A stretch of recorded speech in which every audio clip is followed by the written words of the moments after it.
ఏకీభవించండి. చదువుతూ ఉండగా చదవమ్మా. నీవు నీతిగల దానవై స్థాపింపబడుదువు, నీవు భయపడనక్కరలేదు, బాధించువారు నీకు దూరముగా నుందురు. అందరం ఒకసారి ఆమెన్ చెప్దాం. Amen hallelujah, amen hallelujah.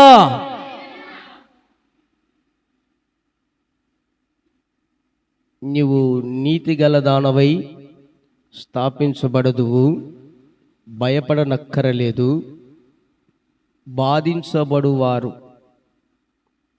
నీకు దూరముగా ఉందురు. ఆమేన్. ఈ మాట ప్రవక్త అయిన యెషయా గారు దేవుని ప్రజల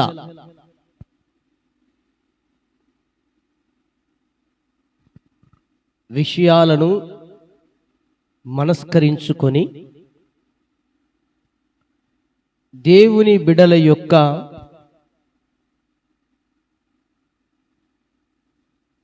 శత్రువులు ఎవరైతే ఉన్నారో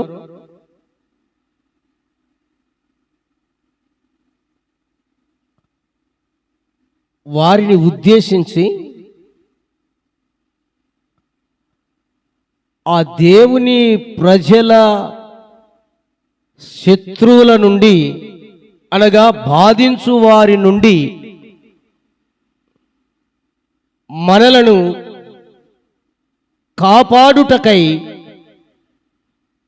నిన్ను బాధించే వారిని దూరముగా ఉంచుతానని ఆనాడు ఇశ్రాయేలీయులతో యెషయా ప్రవక్త ప్రవచించి చెప్పిన మాటే ఈ రోజున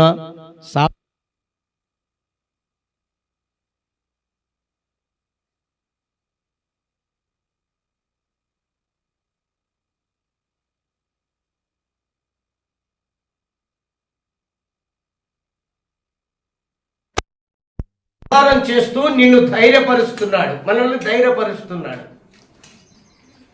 మనలను బాధించువారు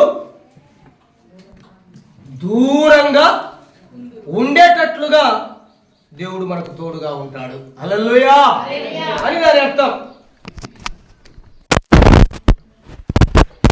దేవుని ప్రజలను బాధించినటువంటి శత్రువులు వారు ఎవరైనా కావచ్చు, వారి ద్వారా కలగబోయే నాశనం ఏదైనా కావచ్చు, వారి ద్వారా దేవుని ప్రజలకై శత్రువుల ద్వారా కలిగే ఏ ఆటంకాలైనా, అవరోధాలైనా, ఇబ్బందులైనా, సమస్యలైనా అవి ఏమైనా కావచ్చు.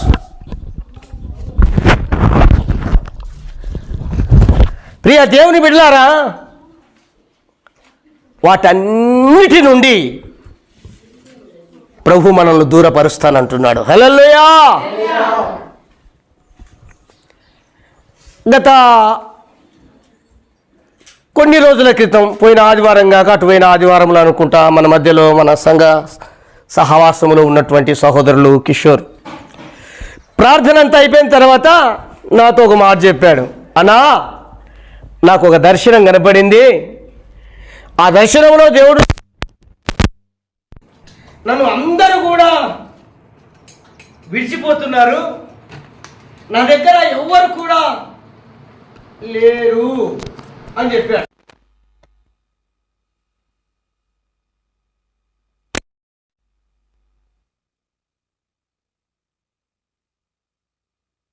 విడవడా, ఒకవేళ అందరూ మరచినా దేవుడు నిన్ను మరువడు. భయపడొద్దు, ప్రార్థన చేద్దాం అని చెప్పా. ఎందుకు అంటే ఇదిగో మనల్ని ఎంతగానో కేర్ తీసుకునే, మన పట్ల ఆసక్తి చూపించి శ్రద్ధ చూపించి చక్కగా మనమంటే ఎంతో ప్రేమించి మనకు అన్ని విషయాలలో ముందుకు తీసుకొని వెళ్ళే మన కన్న తండ్రి ఉన్నాడు, మన ప్రభు మనతో ఉన్నాడు. కాబట్టి ఎవరున్నా ఎవరు లేకపోయినా భయపడనక్కరలేదు, చింత చేయనక్కరలేదు.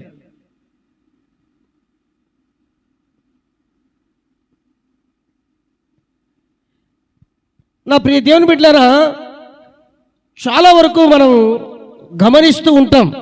నా వరకు నేను చాలా పరిశోధిస్తూ ఉంటా కొన్ని విషయాల్లో.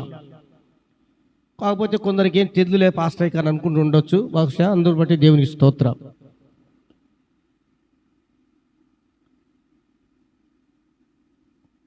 మనుషుల ద్వారా నాకెంతో వేదన కలుగుతుంది, బాధ కలుగుతుంది. నన్ను ఎంతగానో తృణీకారంగా మాట్లాడుతున్నారు, సూటిపోటి మాటల చేత బాధిస్తున్నారు. నాకు కలుగుతున్న ఈ వేదన, బాధ, ఈ దుఃఖం నేను ఎవరికి చెప్పుకున్న తీరదు, తీర్చేవారు లేరు చెప్పుకున్నా కూడా అని అనుకుంటారు. ఈ రోజున అటువంటి ప్రతి ఒక్కరితో మనతో ప్రభు మాట్లాడుతున్నాడు, నేనున్నాను మీకు తోడు. హల్లెలూయా! ఎందుకో ఆయన ప్రజలను మనం, ఆయన బిడ్డలం మనం, ఆయన పిల్లలము మనం.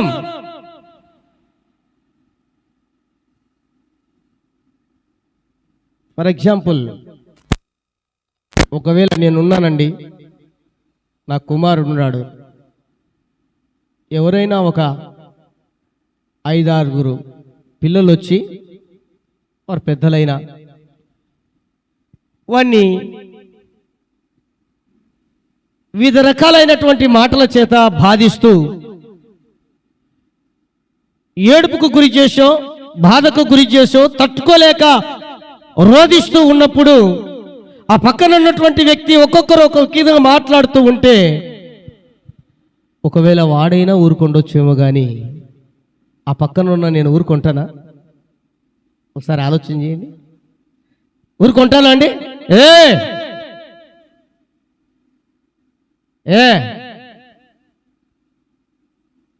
ఏం మాట్లాడుతున్నావు అంటానా?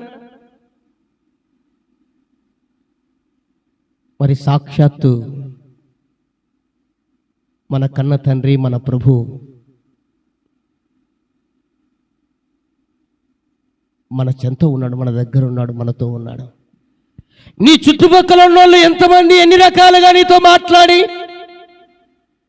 ఎన్ని విధాలు నిన్ను ఆడిపోసుకున్నా, వారి మాటల ద్వారా కావచ్చు, వారి చేష్టల ద్వారా కావచ్చు, వారి క్రియల ద్వారా కావచ్చు, లేదా వారి యొక్క బుద్ధి ద్వారా కావచ్చు, వివిధ రకాలుగా నిన్ను బాధించి తృణీకరించి నిన్ను ఇబ్బంది పెట్టి రకరకాలుగా మాట్లాడినా ఒకవేళ నువ్వు మౌనంగా ఉండొచ్చేమో కానీ నీ కన్న తండ్రి మౌనంగా ఉండడు. దేవునికి స్తోత్రం. హల్లెలూయా!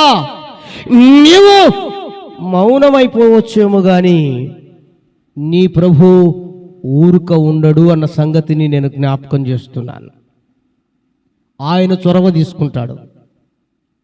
ఆయన చొరవ తీసుకొని నీ పక్షాన ఉండి బాధించే వారి యొక్క బాధ నుండి నిన్ను విడిపించి తీరుతాడు. హల్లెలూయా!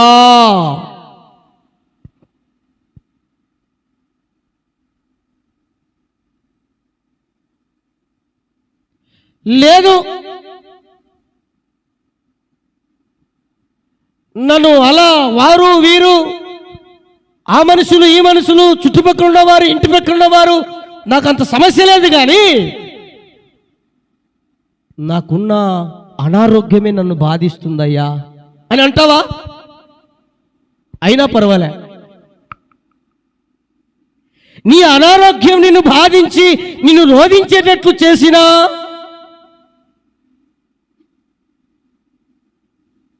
నీ అనారోగ్యాన్ని దూరం చేసే దేవుడు నీవు నమ్ముకున్న దేవుడు అన్న సంగతిని నిత్యము జ్ఞాపకములో ఉంచుకొని ఆయన స్తుతిస్తూ ఉండు.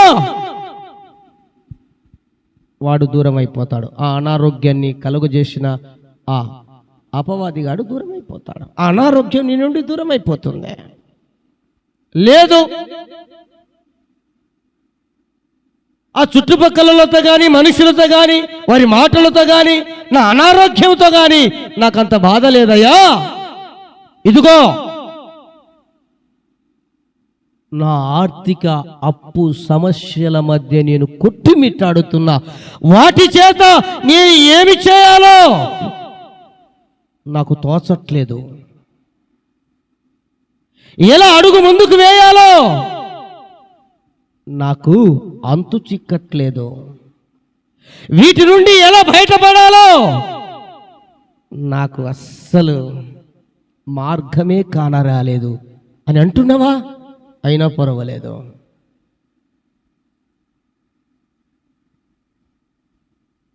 ఏ ఆర్థిక ఇబ్బందులైతే నిన్ను కుదిపి వేస్తున్నాయో, నీ కుటుంబాన్ని అతలాకుతలం చేస్తున్నాయో, లేదా నిన్ను నీ యొక్క మనసును కాస్తైనా నెమ్మది లేకుండా బాధిస్తున్నాయో, వాటి నుండి సహితము కూడా దూరం చేసే దేవుడు నువ్వు ఆరాధిస్తున్న దేవుడు అన్న సంగతిని నువ్వు మర్చిపోవద్దు. దేవునికి స్తోత్రం. హల్లెలూయా.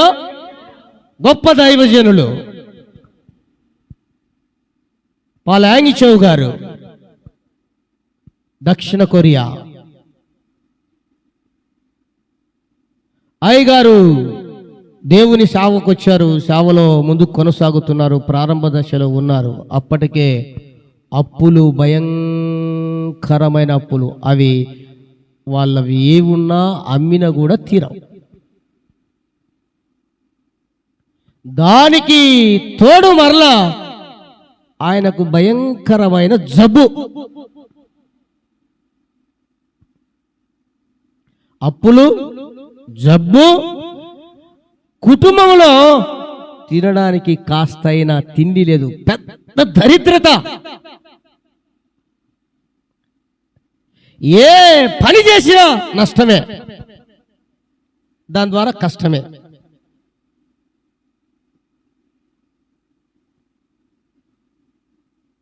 ఒక మాట మనుషులు అనుకున్నాడంట, ఈ బ్రతుకు బ్రతికేదానికంటే ఇక చావడం మేలు అనుకున్నాడంట. అని ఓ పెద్ద అపార్ట్మెంట్ ఎక్కి ఈ ఫ్లోర్కి వెళ్ళి ఇక దూకి సావాలి అని తీర్మానం చేసుకున్నాడంట. ఆ చివరి ఫ్లోర్లో ఉండి ఇక దూకుదాము, కింద పడి చనిపోదాం, సూసైడ్ చేసుకుందాం, ఆత్మహత్య చేసుకుందాం అనుకొని అలా అనుకుంటున్న సందర్భములో తాను నమ్ముకున్న దేవుడు ప్రత్యక్షమయ్యాడు. హల్లెలూయా. తన సేవకై పిలిచిన దేవుడు ప్రత్యక్షమై, నా కుమారుడా పాల్ యాంగిచౌ, ఏనన్నా చావాలనుకుంటున్నావా? నువ్వు చావడానికి వీల్లేదు. నీ ఆర్థిక ఇబ్బందుల నుంచి నేను విడిపిస్తా. నీ అనారోగ్య పరిస్థితుల నుండి నేను విడిపిస్తా, స్వస్థపరుస్తా. నీ దరిద్రతల నుండి నిన్ను విడిపిస్తా. పక్కకురా. చెయ్యి పట్టుకొని చిన్నగా దూకే వ్యక్తిని అలా తీసుకొని బయటికి తీసుకొని వచ్చాడంట.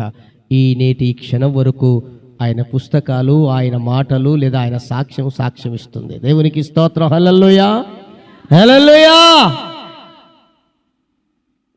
మనం ఏం చేస్తుంటామంటే, సాధారణంగా విశ్వాసులు, దేవుని బిడ్డలు, వారి ఇతరులైనా కావచ్చు, ఏం చేస్తారంటే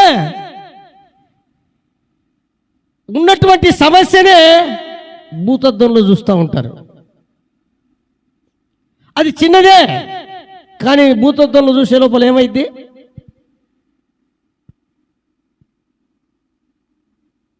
కానీ ఎదుట ఉన్నటువంటి యేసు ప్రభును మాత్రం ఎలా చూస్తారు? ఉన్నావా యేసయ్యా నాతో? నాకు డౌట్ వస్తుంది. అసలు నువ్వు ఉంటే నా మీద నీకు కనికరం ఉందా యేసయ్యా? నేను ఇంత బాధపడుతుంటే, ఇంత కష్టపడుతుంటే, ఇన్ని నిందలు అవమానాలు భరిస్తూ ఉంటే అసలు నువ్వు ఏం చేస్తున్నావు యేసయ్యా? అడిగేవారు లేరా?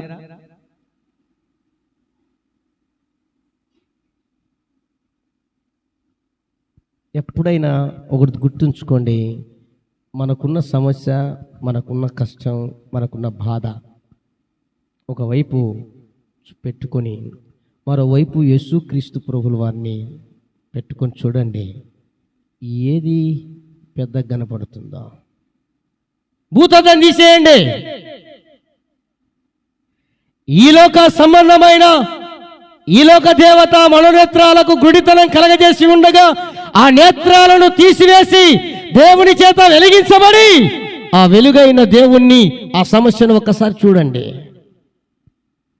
నీకు ఏది ఎక్కువ కనపడదో చూడు. అప్పుడు నీకు ధైర్యం రాకపోతే నన్ను అడుగు. దేవునికి స్తోత్రం. హల్లెలూయా, హల్లెలూయా.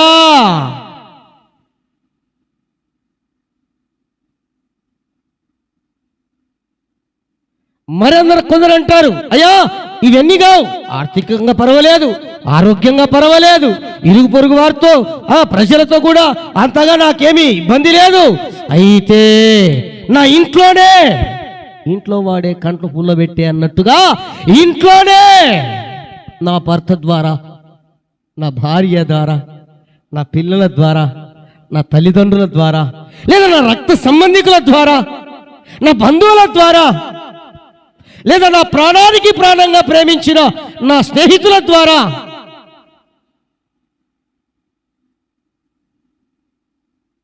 ఈ నిందలు, ఈ అవమానాలు భరిస్తున్నానయ్యా. చేయని నేరానికి కూడా శిక్ష పొందుకుంటున్నానయ్యా. మాట్లాడని మాటను కూడా నోచుకోలేకపోతున్నానయ్యా. అయినా పర్వాలేదు, అవి అయినా పర్వాలేదు. దేవుడు అంటాడు, నీవు అబద్ధముగా అవమానపరచబడుతూ, ఎగతాళి చేయబడుతూ, నిందలు మోపబడుతూ ఒకవేళ నీవు ఉన్నావా అయితే సంతోషించు, నీకు పరలోకమందు ఫలం అధికమగును అంటాడు. దేవునికి స్తోత్ర. హల్లెలూయా. ఒకవేళ అబద్ధమాడుతూ వారు నిజంగానే నీ మీద అసూయతోనో, నీ మీద కక్షతోనో, నువ్వంటే పడకనో, నీ కుటుంబం అంటే గిట్టకనో, నువ్వు పచ్చగా ఉంటే, సంతోషంగా ఉంటే, కలకలలాడుతూ ఉంటే, నెమ్మదిగా ఉంటే, నీవు నీ పిల్లలు బాగుగా ఉంటే, పడని వారు, గిట్టని వారు కొందరు ఒకవేళ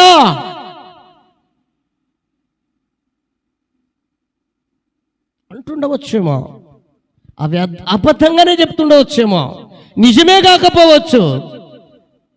దానిని బట్టి సంతోషించు. దేవునికి స్తోత్ర. హల్లెలూయా. ఏడవద్దు. మత్తయి సువార్త 5వ అధ్యాయం 13వ వాక్యం, 14వ వాక్యం, 15వ వాక్యంలో రాయబడి ఉంది అనుకుంటున్నా, 11వ వాక్యం అనుకుంటున్నా, అక్కడ రాయబడి ఉంది. ఒకసారి చదువుదామా? కాదమ్మా,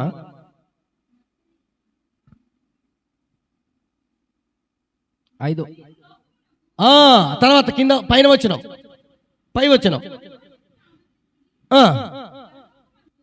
పై వచ్చినమ్మా.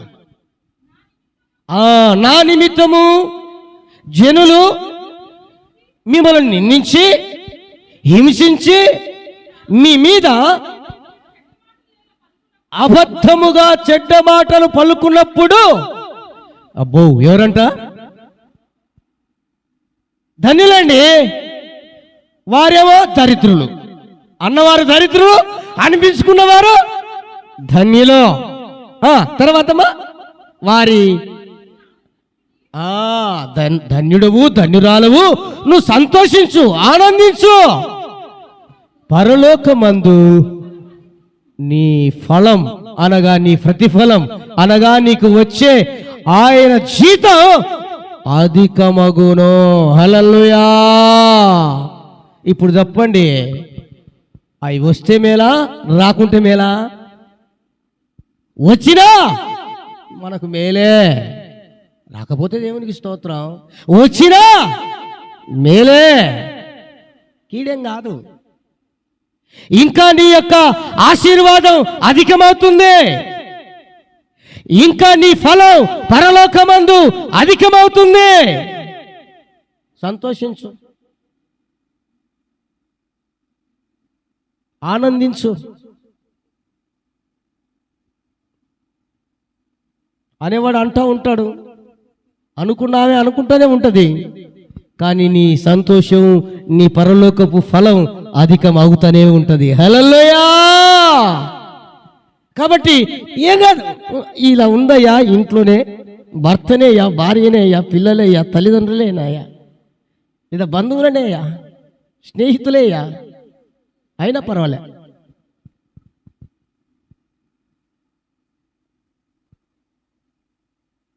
ఏం చేస్తానంటున్నాడు? బాధించువారు నీకు దూరమయ్యేటట్లు నేను చేస్తాను. హల్లెలూయా. వాటన్నిటిని ఇలా చెప్పుకుంటూ వెళ్తే నిన్ను ఏదైతే బాధిస్తుందో, ఉద్యోగం చేసే చోట తోటి ఉద్యోగులు నిన్ను బాధిస్తున్నారేమో, చదువుకునే చోట, హాస్టల్లో ఉండే చోట ఒకవేళ తోటి విద్యార్థులే నిన్ను బాధిస్తున్నారేమో, లేదా నీవు చేతి పని చేసే చోట తోటి చేతి పని చేసేవారు సహ పనికులే నిన్ను బాధిస్తున్నారేమో, లేదా ఈ సమాజంలో నీ ఇంటి పక్కన ఉన్నవారే, నీతో బాగా కలిసి మాట్లాడేవారే, పైకి వందనాలు చెప్పి నిసుడితో ఎక్కిరించేవారే నిన్ను బాధిస్తున్నారేమో, లేదా నువ్వు మంచివాడవు, మంచిదానవే, బాగా సేవ చేస్తున్నావు, బాగా కష్టపడుతున్నావు, బాగా పని చేస్తున్నావు, దేవుడి పాట బాగా పాడగలవు, వాయిద్యాలు బాగా వాయించగలవు, వాక్యం బాగా చెప్పగలవు, నువ్వంటే వీరుడివి, శూరుడివి, నువ్వంటే ఏమనుకుంటున్నావు అని చెబుతూ కూడా నిన్ను తృణీకారంగా మాట్లాడుతున్నారా? భయపడతో, వారిని సహితం కూడా అటువంటి బాధించే వారిని దూరం చేసే శక్తి కలిగిన సమర్థుడైన యేసయ్య నీతో నీతో నీతో నీతో మనతో ఉన్నాడు. హల్లెలూయా.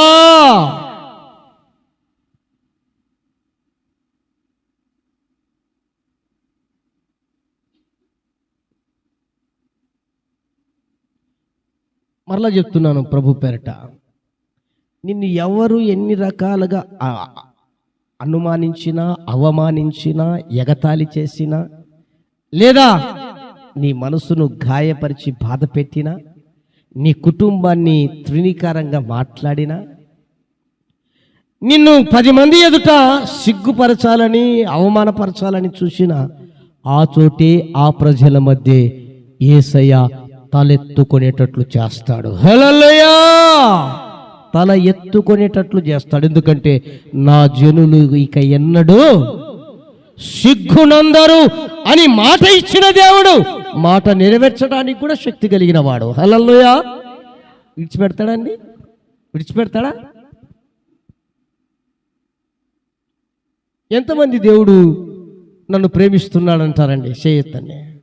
దేవుడు నన్ను దేవుడు ప్రేమిస్తున్నాడు ఎంతమంది అంటారు? చాలా సంతోషం. ఆల్మోస్ట్ ఆల్ ఎక్కువగా దేవుడు నన్ను ప్రేమిస్తున్నారంటున్నారు. మరి ప్రేమించి నీ కోసం ప్రాణం పెట్టిన దేవుడు ఇలాంటి చిన్న చిన్న వాటిని నీ శత్రువులు కావచ్చు, వారు ఎవరైనా కావచ్చు, బాధిస్తుంటే ఊరుకుంటాడా? ప్రాణం పెట్టిన దేవుడు ఊరుకుంటాడండి? ఆయన చొరవ తీసుకోడా? ఆయన నీ దగ్గరికి దిగిరాడా? ఆయన నీ పక్షాన వ్యాజ్యమాడా? అన్నాడు, ఏమన్నాడు? పగ తీర్చుకొనుట నా పని, అది నీ పని కాదు. ఇంకొక మాట చెప్పమంటారా? మాట్లాడడం ఈజీ. ఒక మాట దన్నున మాట్లాడు, నువ్వు పలానోనివి, ఇలాంటి వాడివి, ఇలాంటి దానవు అని మాట్లాడడం చాలా ఈజీ, 1 సెకండ్ పట్టదు. అయితే ఆ మాట విని దాన్ని తట్టుకొని నిలబడతాడు చూడు, నిలబడుతుంది చూడు, వారండి అసలైన కలజ కలిగినటువంటి దేవుని బిడ్డలు. హల్లెలూయా. వారండి. మాట ఏముంది? ఆ మాటను విని కూడా అనవసరమైన విషయాల్లో కూడా బాధపడుతూ తట్టుకొని దేవుని కొరకై నిలబడతారు చూడండి, వారు అసలైన సిసలైన మంచి విశ్వాసే, దేవుని బిడ్డలు. వారి పక్షాన బాధించేవారు ఎవరైనా ఉండని, ఎనీ పర్సన్, ఏ చోటైనా కానీ, నీ ఇంట్లోనైనా కానీ, చివరికి నీ ఒంట్లోనైనా కానీ ఆయన దూరం చేయటానికి శక్తి కలిగిన దేవుడు యేసుక్రీస్తు ప్రభుల వారు. అంత గొప్ప మంచి దేవుడు మనతో ఉన్నాడు అని చెప్పటానికి నేను ఎంతగానో సంతోషిస్తున్నాను. హల్లెలూయా! నా దైనందిక జీవితంలో గత 20 సంవత్సరాల తరబడి నేను పొందుకొని అనుభవిస్తున్న సంగతులే మీకు ఇంతగా నేను ప్రగాఢంగా బోధిస్తూ ఉన్నాను.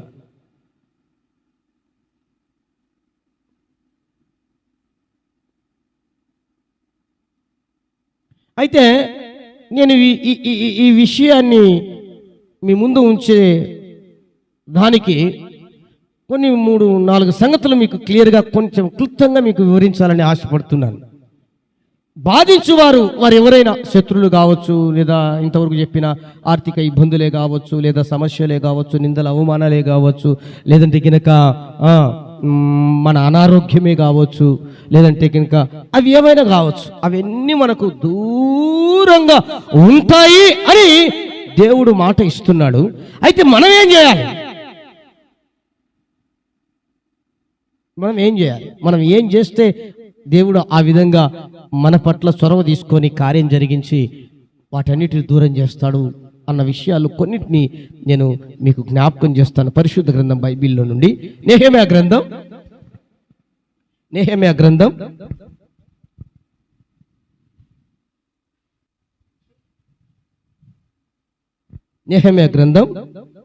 9వ అధ్యాయం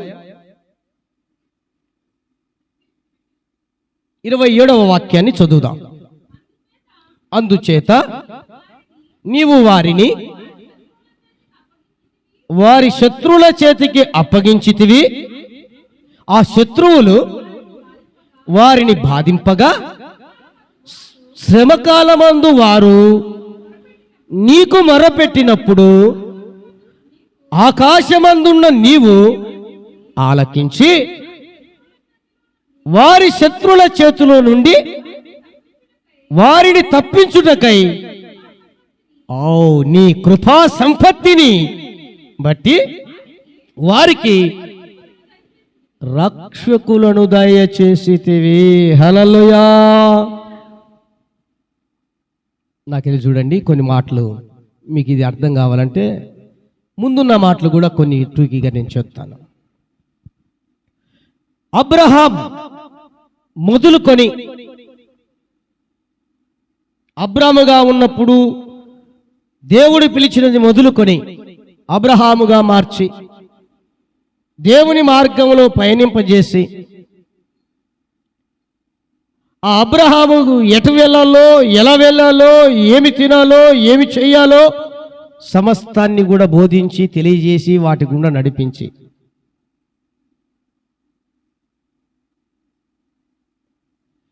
ఆ తర్వాత నడుస్తున్నటువంటి ఆ మార్గంలో అనేక మంది అసురు రాజులు కావచ్చు, అమోనీయులు కావచ్చు, పెరిజీయులు కావచ్చు, అమాలేకీయులు కావచ్చు, లేదా ఇంకా చాలా మంది ఉన్నారండి శత్రువులు. ఎందరో ఆటంకంగా నిలిచి అడ్డుగా వచ్చి వారి మార్గాలను చెరిపివేయాలని, వారిని సమస్యలకు నెట్టివేయాలని, బాధించాలని ఎన్నో విధాల ప్రయత్నాలు చేస్తూ వచ్చారు. ఆ తర్వాత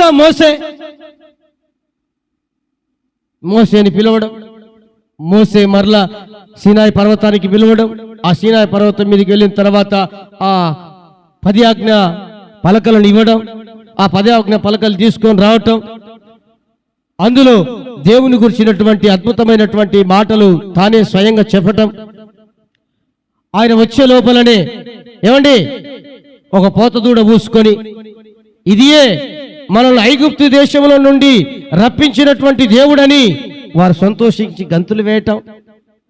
అంటే వారు విశ్వాస జీవిత ప్రయాణంలో ఎదుర్కొంటున్న ఒడిదుడుకులు చూడండి, ఆటంకాలు చూడండి, శత్రులు బాధించే ఆ బాధను ఒకసారి గమనించమని నేను తెలియజేస్తున్నా.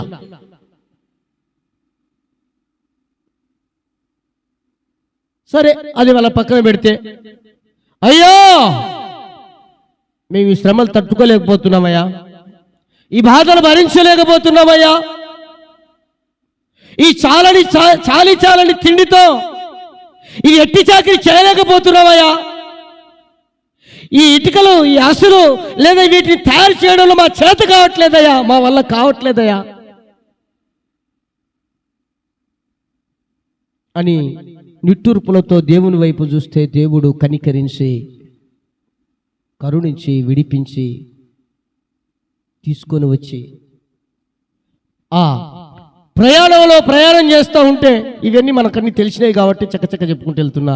అలా వెళ్తా ఉంటే మరలా పంపించిన ఆ ఫరో రాజే వెనుకల తరుముకుంటూ రావటం సైన్యంతో, మరలా పట్టుకొని చిక్కించుకొని మరలా చెరలోకి పంపించేయాలని. సర్లేని వీళ్ళు ముందుకు ప్రయాణం చేస్తూ ఉంటే ముందరనే ఎర్ర సముద్రం ఎదురైతే ఆ పరిస్థితి ఒకసారి ఊహించండి. అక్కడ కూడా దేవా ప్రజలంతా మోసే మీద గొనుగుతూ ఉంటే మోసే దేవుని వైపు చూసి మాట్లాడితే, నువ్వు కర్ర చూపించు, నీకు కార్యం జరుగుతుందంటే కర్ర చూపిస్తే ఎర్ర సముద్రం పాయలైపోతే ఆ ఆరిన నేల మీద వాళ్ళు నడిస్తారు. సరే, అది అయిపోయిన తర్వాత శత్రువులు అంతా కూడా మునిగిపోయారు, హాయిగా ముందుకెళ్తున్నారు. తర్వాత ఇలాగ గుట్టుకొచ్చింది, కీరకాయలు లేవు, కరక్కాయలు లేవు, కూరకాయలు లేవు, మాంసం లేదు, అది ఇది ఓ అని గొనుగుతా వచ్చారు. ఒరే మీరు ఎందుకురా ఇంత గొనుగుతున్నారు నా సేవకుని నన్ను అని చెప్పేసి దేవుడు చొరవ తీసుకొని, మీకు ఇదేందిరా నాయనా, ఆకాశం నుండి మన్నాను కురిపిస్తానని శ్రేష్టమైన మన్నానే కురిపించాడు.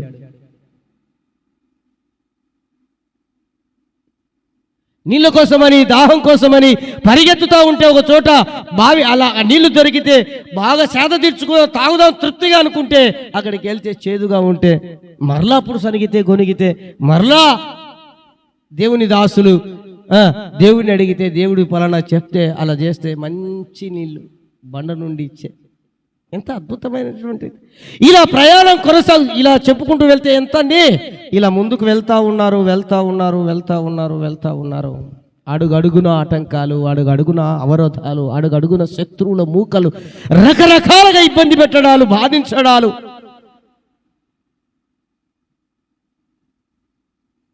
అలా ముందుకు వెళ్తా ఉన్నారు.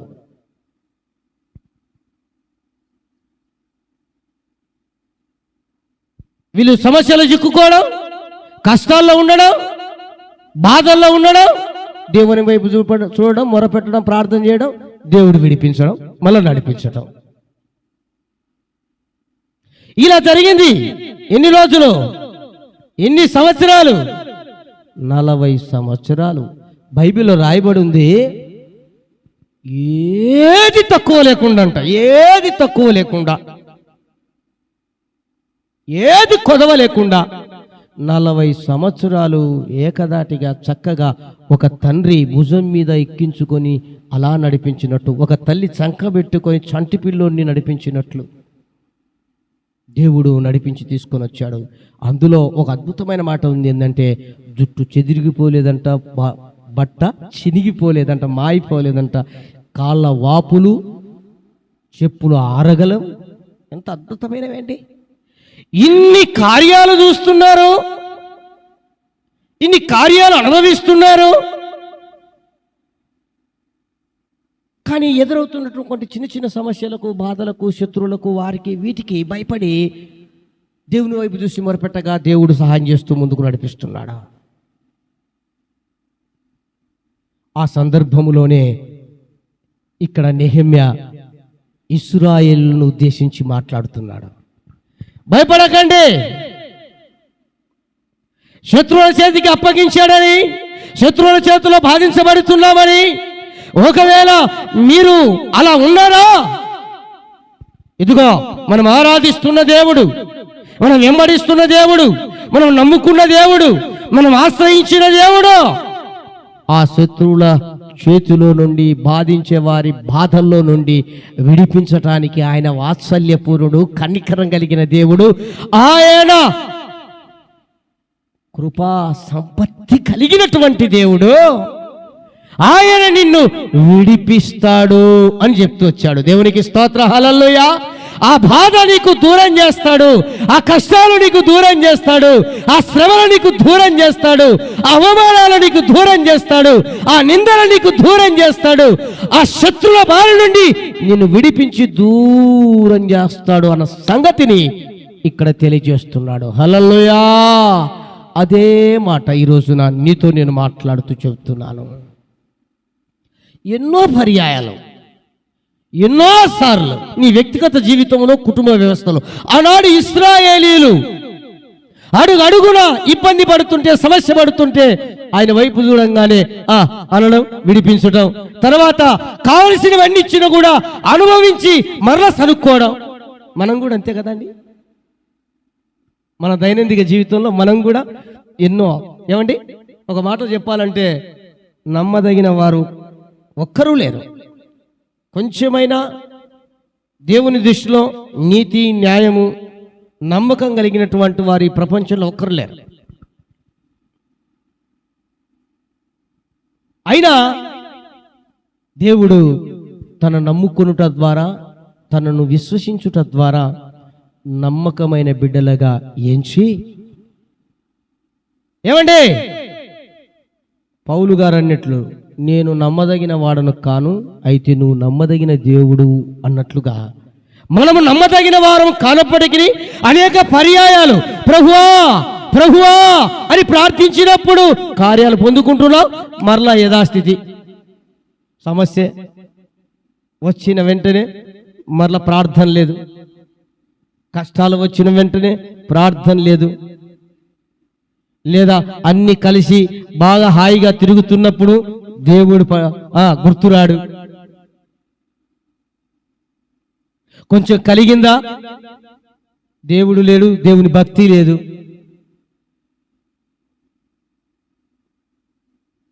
అలా ఎన్ని పర్యాలు నీవు దేవుని మాట వినకుండా ఉంటే, దేవునికి లోబడకుండా ఉంటే, దేవునికి అవిధేయత చూపుతూ ఉంటే, ఎన్ని పర్యాయాలు నువ్వు దేవుని వైపు చూడడం, దేవుడు నీకు సాయం చేయడం, నువ్వు దేవుని వైపు చూడడం, దేవుడు నీకు సాయం చేయడం, దేవుడి వైపు చూడడం, దేవుడు నీకు సాయం. ఎన్నిసార్లు చేసింటాడు దేవుడు? లెక్కలేని ఎన్నిసార్లు చేసి, నా మటుకైతే నేను చెప్తా, లెక్కలేని ఎన్నిసార్లు చేసినాడు నాకు దేవుడు. నీ జీవితంలో చేయలేదా? గుండె మీద చేసుకొని చెప్పు. లెక్కలేని. అయినా కూడా కృతజ్ఞత కలిగి జీవించవా? ఇంకా బాధలే, కష్టాలే, నష్టాలే అని, సమస్యలని వాటి వైపే చూస్తావా? ఇంకా అనారోగ్యం లేదా ఆర్థిక ఇబ్బందులే లేదా అవమానాలనే వాటి వైపే చూస్తావా? దేవుని వైపు చూడవా? దేవుని చెంతకు చేరి రావా? అసలు నేను ఒక మాట అడుగుతానండి, దేవుని నమ్ముకునే దేనికోసం చెప్పండి? చెప్పండి, దేవుని నమ్ముకుంటే దేనికోసం చెప్పండి? నాకెళ్ళి చూస్తారండి, నో ప్రాబ్లం, చెప్పండి, తప్పేముంది, నేనేమనుకోను. నేను అడిగాను అనుకో, నిన్నే ఎస్పెషల్లీ ఒక్కొక్కరిని పేరు తీసి, ఒకవేళ ఎలిషాని కావచ్చు, పావన్ని కావచ్చు, ఎలిషమ్మ తల్లిని కావచ్చు, లేకపోతే మోక్షానే కావచ్చు, లేకపోతే ఏమంతునే కావచ్చు, రవేణ, ఇక్కడ ఉన్న వాళ్ళందరినీ ఒక్కొక్కరిని అడిగాను. నువ్వు దేవుణ్ణి ఎందుకు నమ్ముకున్నావు అని అడిగాను అనుకో, దేవుడి దగ్గరికి నువ్వు ఎందుకు వచ్చావు అని అడిగాను అనుకో, నీ సమాధానం ఏంటి? వావ్, దేవునికి స్తోత్రం, హల్లెలూయా. అదై ఉంటే గినక నేను ఎంతో సంతోషపడతా, దేవుడు మనల్ని బట్టి ఎంతో సంతోషిస్తాడు. హల్లెలూయా, హల్లెలూయా. అలా కాకుండా నా కష్టాలు పోతాయని నేను వచ్చానయ్యా, నమ్ముకున్నానంటే వద్దు. నా అనారోగ్యం పోతుందని నేను దేవుని సన్నిధికి వచ్చాను నమ్ముకున్నానంటే వద్దు. నా ఆర్థిక ఇబ్బందుల నుంచి విడిపించబడతానని దేవుని నమ్ముకున్నానంటే వద్దు.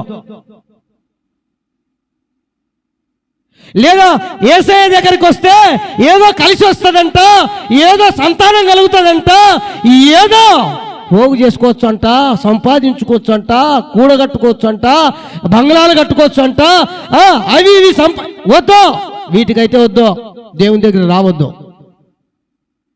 నువ్వు దేవుని నమ్ముకోవద్దు, వేస్ట్.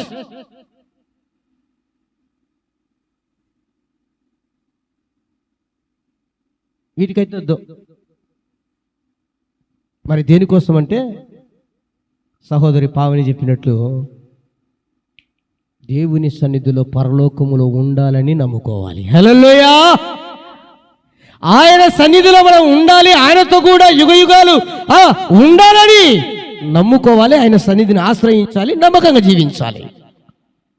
మిగతా వాటి కొరకే నేను దేవుని నమ్ముకున్నానంటే మీ భక్తి జీవితం వద్దు.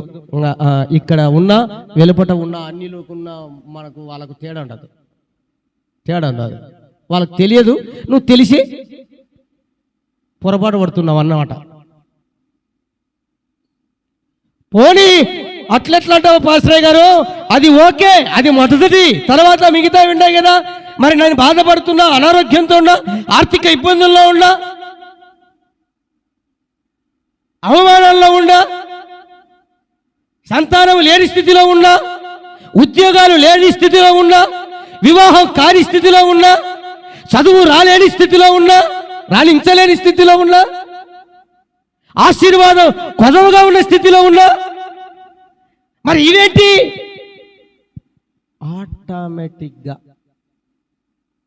ఆటోమేటిక్గా దేవుడు సహాయం చేస్తాడు. అవి ఒకవేళ నువ్వు అనుకోవాల్సింది, మనం అనుకోవాల్సింది, ఒకవేళ చేయకపోయినా పర్వాలేదు, నాకు అక్కడ ఉంది చాలనుకోవాలి. హల్లెలూయా. ఆయన చేస్తాడు, చేయకపోయినా పర్వాలే, నో ప్రాబ్లం. సంతోషించు, ఆనందించు, నీ మనసు నిమ్మలం చేసుకో, నీ మనసు దేవుని వైపు మరలించు, నీ దృష్టి దేవుని వైపు మరలించు.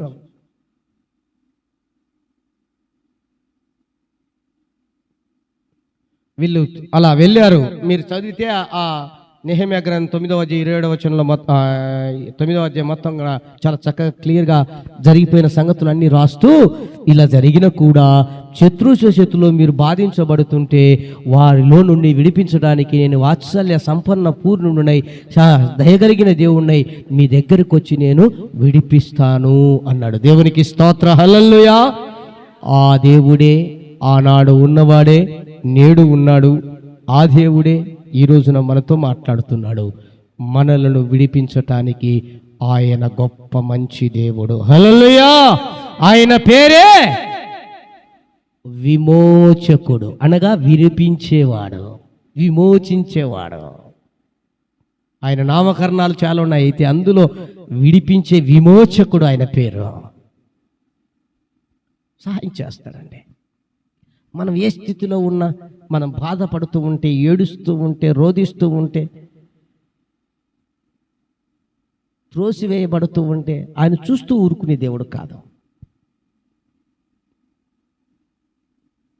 కాకపోతే కొన్ని పర్యాయాలు మన క్రియలను బట్టి, మన విశ్వాసాన్ని బట్టి, మన ప్రవర్తనను బట్టి దేవుడు ఏం చేస్తాడంటే కొన్ని వాటికి అప్పగిస్తాడు. శత్రువుల చేతికి కూడా కొన్ని పర్యాయాలు అప్పగిస్తాడు.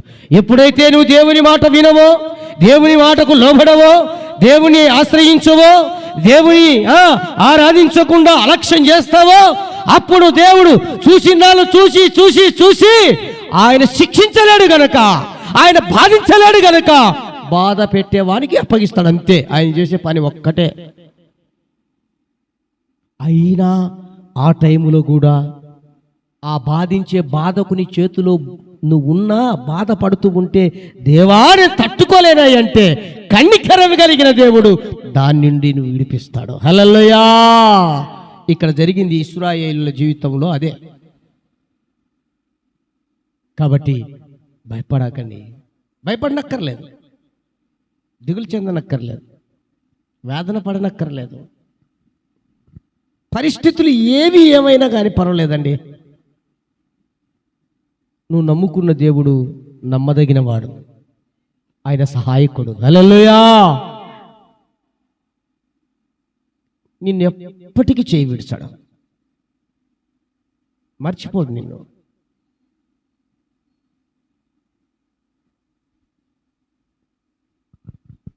మత్తయి శుభవార్త. మరి చేయాల్సిన పని ఏంటండి? అలా దేవుడు బాధించే వారికి దూరంగా ఉండాలంటే వాళ్ళు చేసిన పని ఏంటి? 27వ వచనంలో చదివిన మాట ప్రకారంగా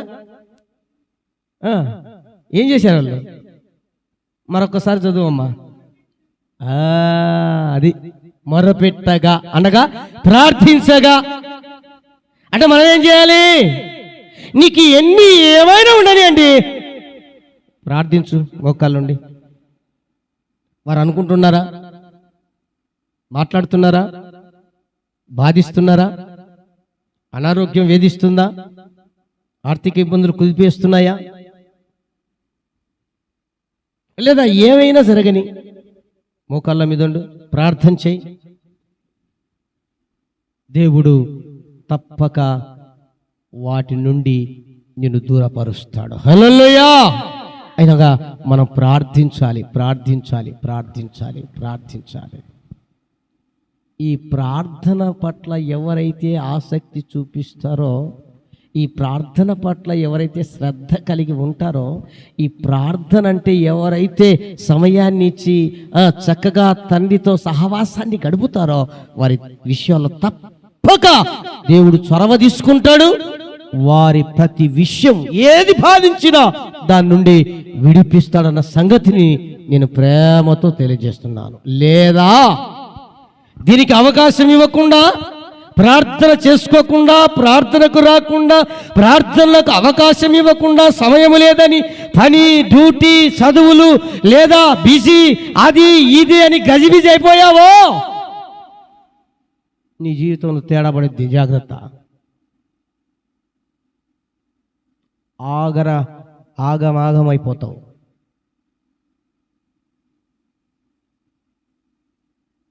బాధించబడమే కాదు, నీ జీవితమే చాలా దయనీయమైన పరిస్థితుల్లోనికి దిగజారిపోతుంది. ఆ స్థితి రాకూడదని మరొకసారి ప్రభు ప్రేమతో తెలియజేస్తున్నాడు. మనం అందుకని నేను చాలా పర్యాలు చెప్పా. ఏం చెప్పాను? సమస్య వచ్చి లేదు, బాధించేది అది ఏదైనా, అది మన దగ్గరకు వచ్చి మనల్ని దేవునికి పట్టియక ముందే ఆ బాధించేది, ఇదిగో ఈయనలో ఇది ఉంది, ఈమెలో ఇది ఉంది, ఈమె ఇలా ఉంది, ఈయన ఇలా ఉన్నాడు, ఇలా ప్రార్థించట్లేదు, ఇలా చేస్తున్నాడు, అలా ఉన్నారు, ఇలా ఉన్నారని దేవుని సన్నిధికి అది పట్టించక ముందే నువ్వే దాన్ని పట్టుకొని దేవుని దగ్గరికి వెళ్ళి ప్రార్థించు. హల్లెలూయా. మనమే పట్టిద్దాం, మనమే దాన్ని పట్టుకొని దేవుని సన్నిధిలో పెడదాం.